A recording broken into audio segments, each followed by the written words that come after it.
আমাদের লাঠি চার্জ করে আঘাত করিয়েন না, গুলি করবেন, আমরা চলে যাবো। আমাদের কোনো আফসোস নাই, আমাদের লাঠি চার্জ আপনারা গুলি করবেন, আমরা মরে যাবো।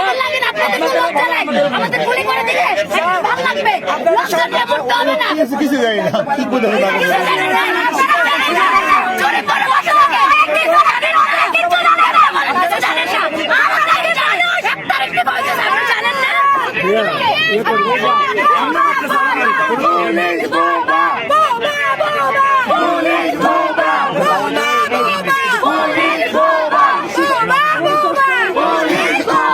আমরা তো আপনাদেরকে হেল্প করতে চাই, আমাদের আপনাদের বলছেন না দায়িত্বটা কি, কাদের প্রোটেকশন দিচ্ছেন খালি রাস্তায়? আমরা এখানে